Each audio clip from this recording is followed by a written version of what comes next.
day everyone. Today we will have to discuss about an oblique triangle, the law of sine and the law of cosine. So this is our objectives for today's lesson. We will have to define an oblique triangle. We will have to state the law of sine, the law of cosines, and we will have to solve for unknown parts when the given parts are two angles and a side opposite one of them. So let's first tackle about an oblique triangle. So what do you mean when you say an oblique triangle? So it is a triangles that have no right angles. So we will have no right angles. So what do you mean when you say right angles? So as we all know, right angles is an angle that measures exactly 90 degrees. So it means when we say an oblique triangle, so it has no measures at exactly 90 degrees. Either it is greater than 90 or less than 90. As a standard notation, the angles of the triangle are labeled angle A, B, C, and their opposite side are labeled small letter A, B, C. So for a big letter, so it stands for our angle, and for the small letter, it stands for our opposite side. So if this is our triangle ABC, so if this is our angle A, so the opposite side of your angle A is the side A. And if this is our angle B, the opposite side of your angle B is the side B. And if this is our angle C, the opposite side of your angle C is your side C. Okay, and then we have here, if this is our acute triangle ABC. But wait, what do you mean when you say acute triangle? So when we say acute triangle, so it measures less than 90 degree. So if this is our acute triangle ABC, so from your point B, which is your vertex, so from your point B, you will have to draw a line here. Draw a line, and then this is our point D, so you can form a right angle, and this will be your height. So how can you determine if this is your right angle? So this is here the symbol for the right angle. This is equivalent to 90 degrees. And if this is our obtuse triangle ABC. So when we say obtuse triangle, so it is a triangle that measures greater than 90 degrees. If this is our obtuse triangle ABC, so from our vertex, we will have to draw a line here. Draw a line downward, so you will have the point D, and you can form an angle here, which is your right angle, and this is your height. So we have here the four cases in solving an oblique triangle. The first one will be one side and two angles are known, or you are given the one side and two angles, or the side, angle, and angle, or the angle, side, and angle. For the case 2, we have two sides and one angle not included between the two sides are known, or the side, and angle. This case may lead to more than one triangle. And for the case 3, we have two sides and the angle included between the two sides are known, or the side, angle, and side. And for the case 4, we have three sides are known. It means we are given the three sides. So let's apply the law of sine in finding the missing part of our oblique triangle. So this is the law of sine. So this is our formula. We have A over sine A is equal to B over sine B is equal to C over sine C. So take note, the small letter stands for our side, and the sine A, the sine B, and the sine C is our angles. So make sure you only use two fractions at a time. So you are only allowed to use the two fractions at a time, and depending on our oblique triangle, either you will have to use the side A and the sine A, the side B and the sine B, or you can have the C and the sine C depending on the given of our oblique triangle. So let's have an example to understand more. So for example number 1, you are given the two angles and one side, or the angle, and side. For triangle ABC, angle C measures 102.3 degrees. Angle B is equal to 28.7 degrees and side B measures 27.4 feet. So find the remaining angle and side. So to understand our given or our problem, so you will have first to draw that triangle.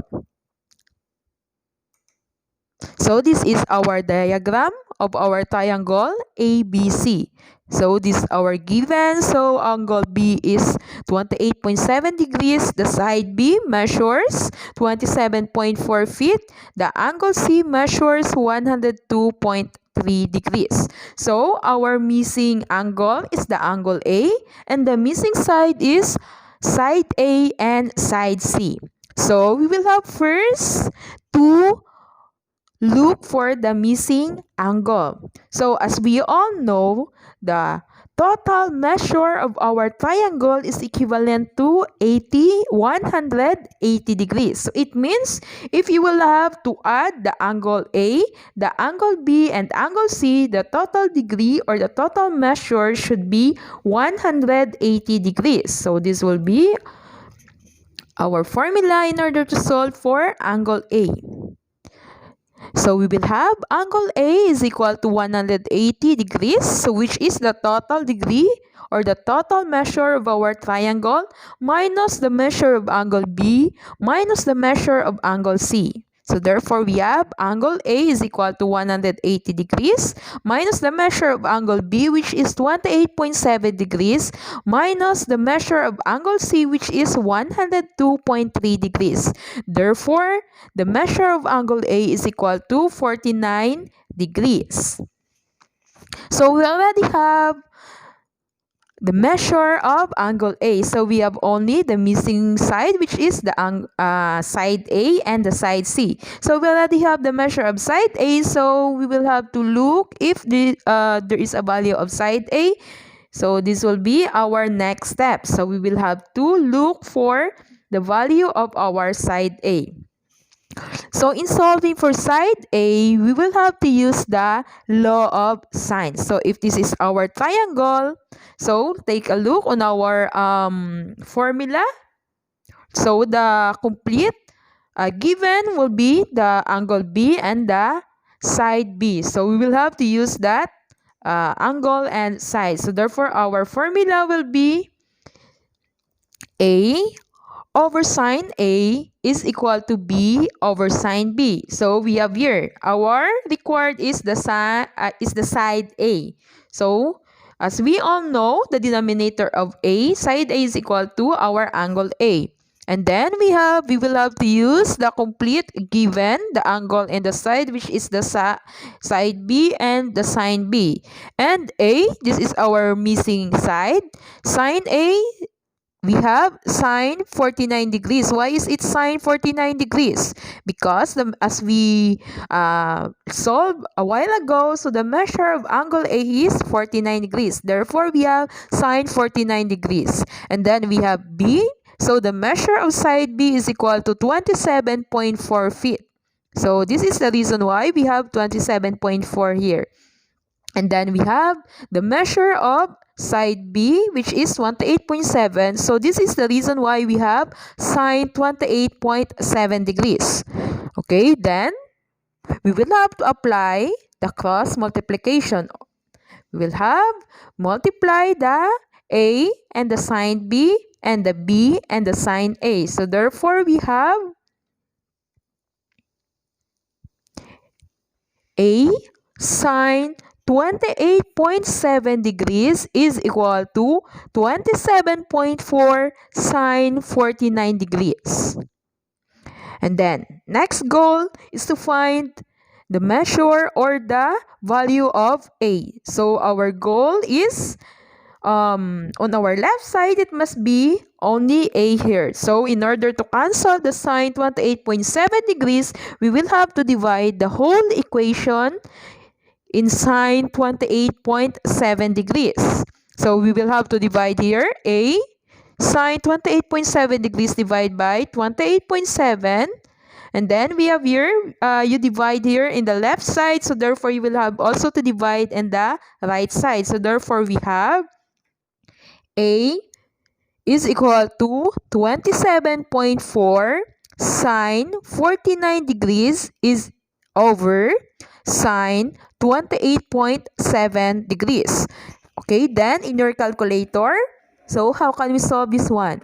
So we will have your scientific calculator. So using your scientific calculator, so you will have to multiply the 27.4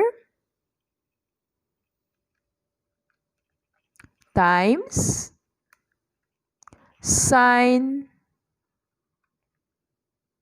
49. Or you can have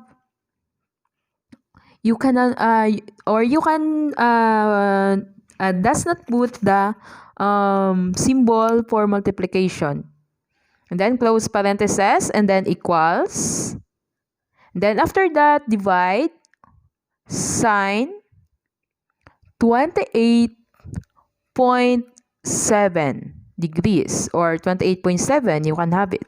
So we have 43.06128835, and we have heard we have only one decimal place, so therefore round off 43.0, and at the right of 0 is 6, so therefore we have our final answer is 43.1 feet.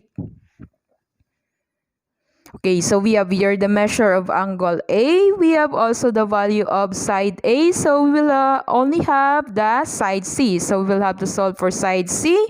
So again, we'll have to use the side B and the sine B.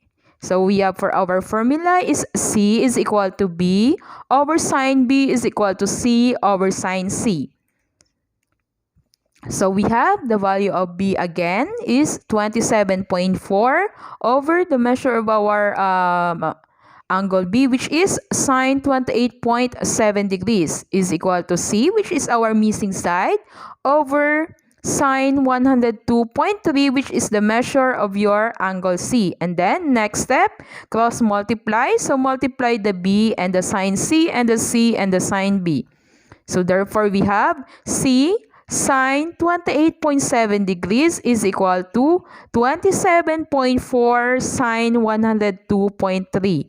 And then after this, so our next goal is to cancel the sine 28.7 degrees so that we can only have at the left side, which is C. So therefore, we will have to divide the whole equation by sine 28.7 degrees. So we have our equation. So C is equal to 27.4 sine 102.3 degrees over sine 28.7 degrees. So again, in your calculator, scientific calculator, so we have 27.4 sine 102.3.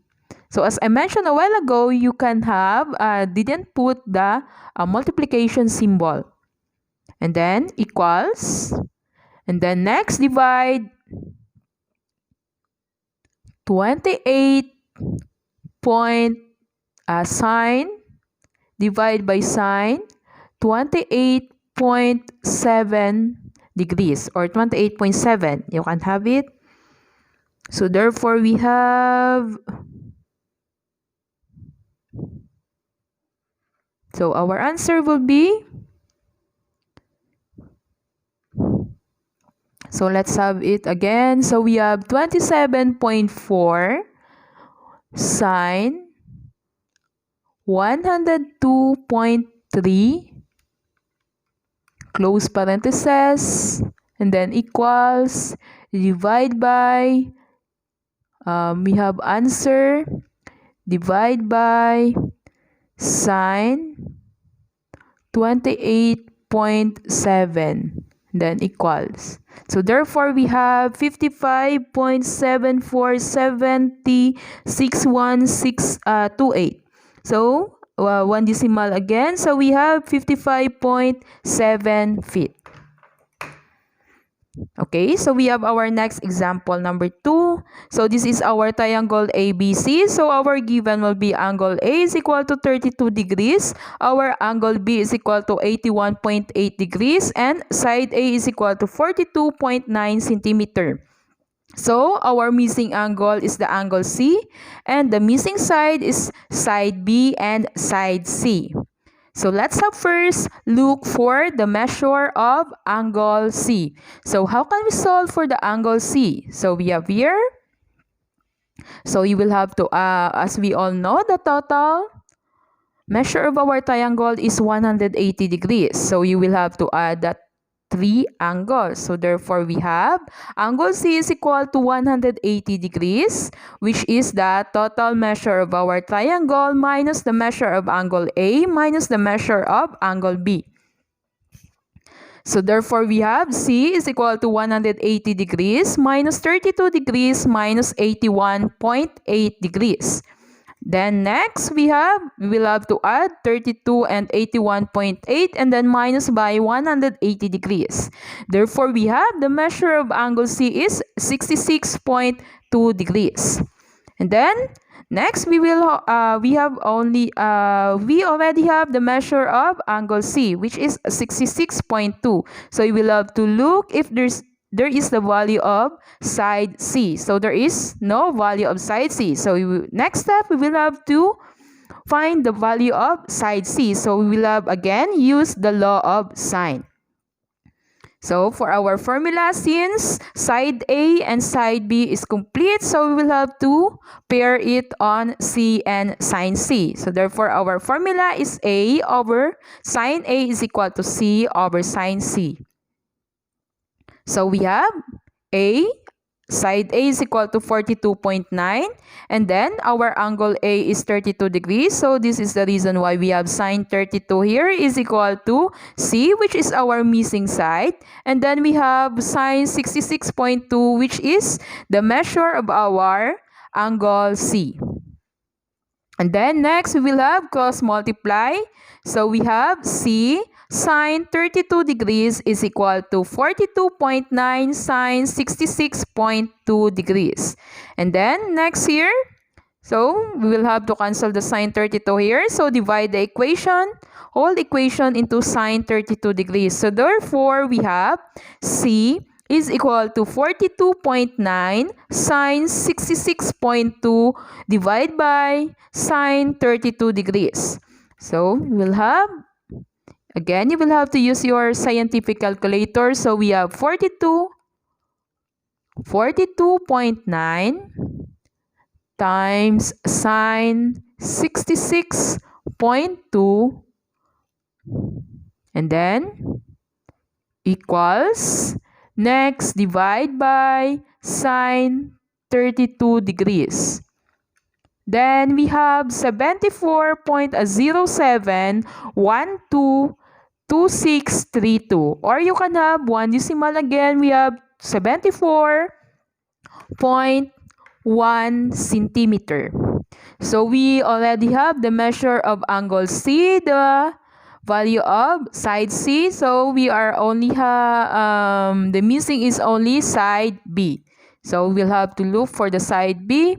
So we have, in order to solve for the side B, again, we will have to use the law of sine. So our formula will be, since the complete given here, which is our angle A, the side A, so we have here our formula again.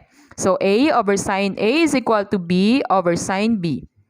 And substitute our given. So we have side A is equal to 42.9 and sine A, angle eta is 32 degrees. So we have here sine 32 degrees is equal to B over sine B, which is angle beta is measured 81.8. So that's the reason why we have here sine 81.8 degrees. And then we have cross multiply. So we have B Sine 32 degrees is equal to 42.9 sine 81.8 degrees. And then we will have, in order to cancel the sine 32 here, we will have to divide the whole equation to sine 32 degrees. So therefore, we have B is equal to 42.9 sine 81.8 degrees over sine 32 degrees.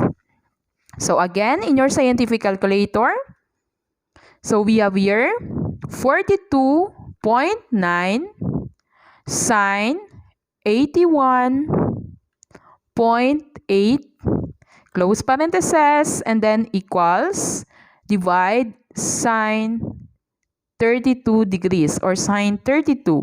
So we have 80.1288567. So one decimal again. So we have only 80.1 centimeter.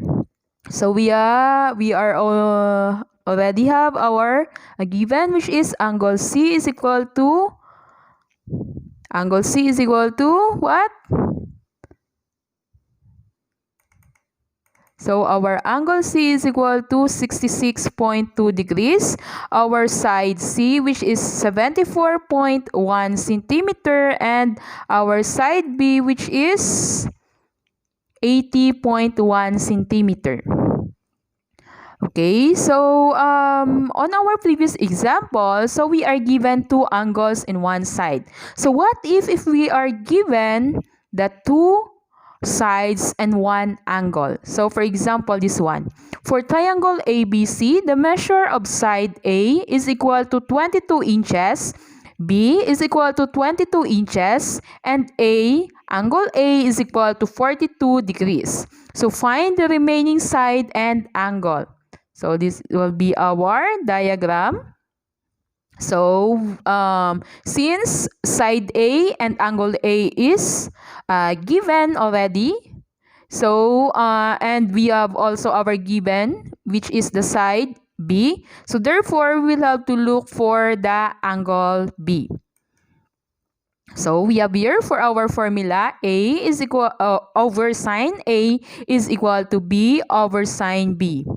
So the measure of side A is equal to 22 and angle A is equal to 42. So therefore we have sine 42 here is equal to 12, which is the measure or the value of our side B, and then divide by our missing angle, which is the sine B. And then cross multiply, so we have 22 sine B is equal to 12 sine 42 degrees. And then, in order to have a sine B here only at the left side, so we will have to divide our equation into 22. So we have sine B is equal to 12 sine 42 degrees divided by 22. So as you remember, class, on our trigonometric function discussion and the right angle, so if we are dealing or if we will have to solve for our angle, we will have to use the shift function. So we will have to use our scientific calculator in order to solve this one. So we have here 12 sine 42 close parentheses and then equals divide 22. So we have here 0.3649803307. So as I mentioned a while ago, if we are dealing on angle, we'll have to use the shift function. So we have here, this is our shift function. So kindly press the shift. And then we'll have the sine function. And then we have your answer here. So this is the answer. And then close parentheses. So therefore, we have our answer is The measure of our sine B or our angle B is equal to 21.4 degrees. So we have here the measure of angle B is 21.4 degrees and the measure of angle A is 42 degrees. So we can solve the measure of our angle C. So we will have 180 degrees, which is the measure of our triangle or the total measure of our triangle minus by the measure of our angle A, which is 42, and the measure of our angle B, which is 21.4 degrees. So therefore, the measure of our angle C is equal to 116.6 degrees. Okay, so we already have the measure of our angle C and angle B. So we are only have to solve for the side C.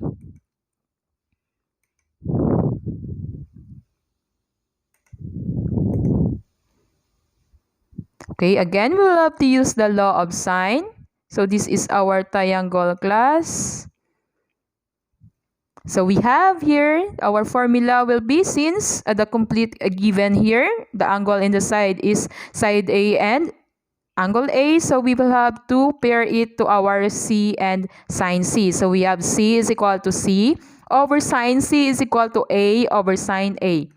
So we will have C, which is our missing side, divide by or over sine 116.6 degrees, which is the measure of our angle C, equals 22, which is the measure of your side A.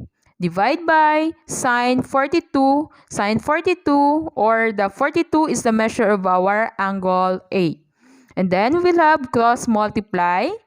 So we will have sine C sine 42 degrees is equal to 22 sine 116 degrees. And then we will have divide the whole equation by sine 42 degrees here in order to only have C on our left side.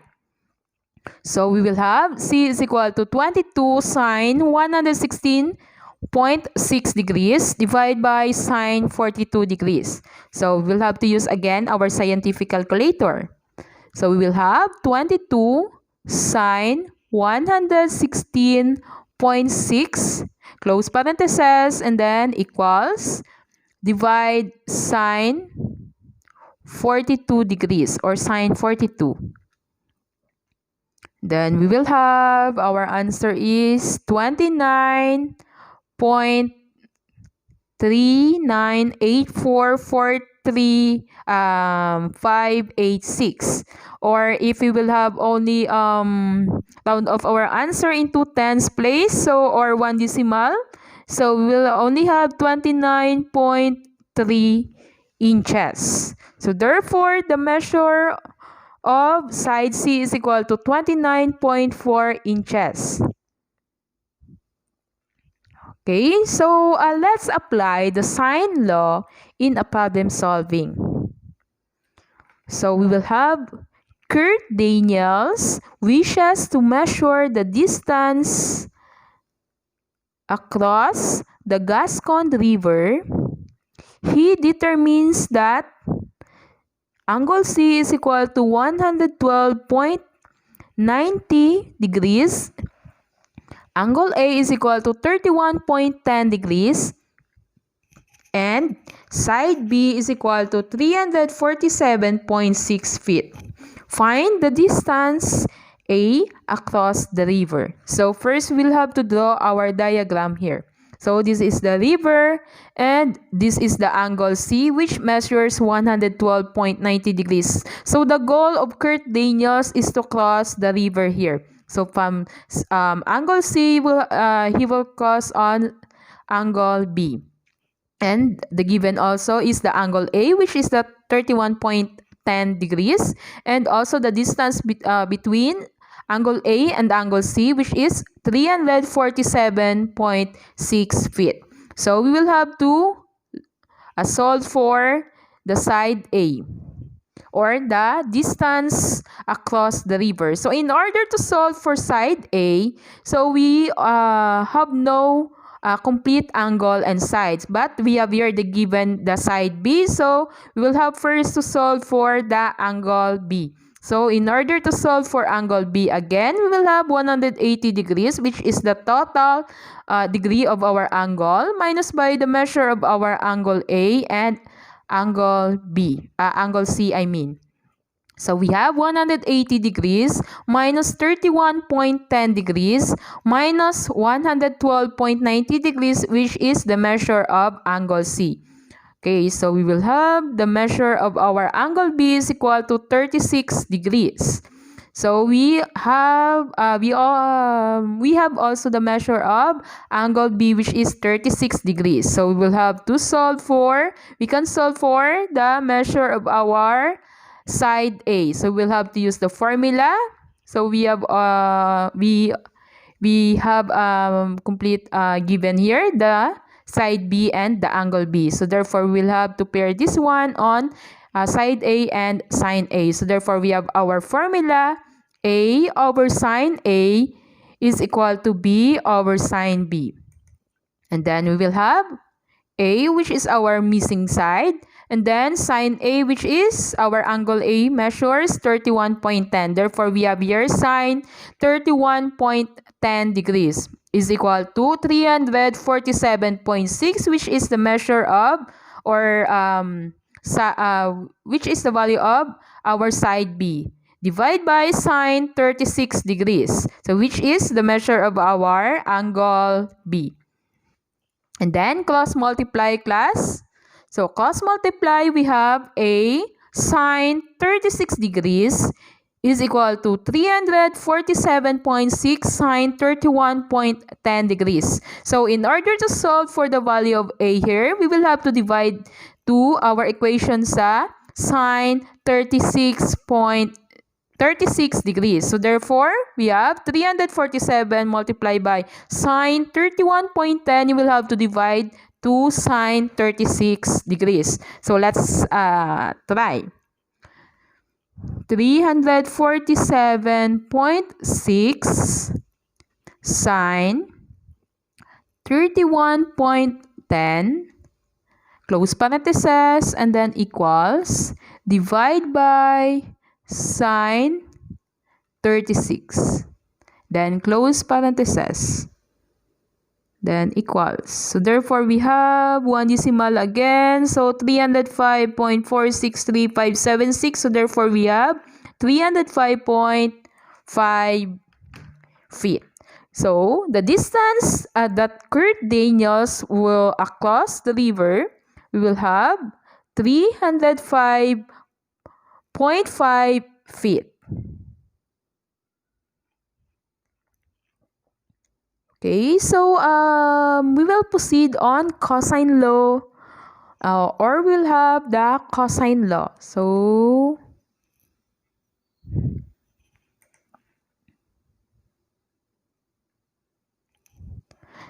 we will tackle about law of cosine next meeting. So that's all for today, and have a good day. Thank you, everyone.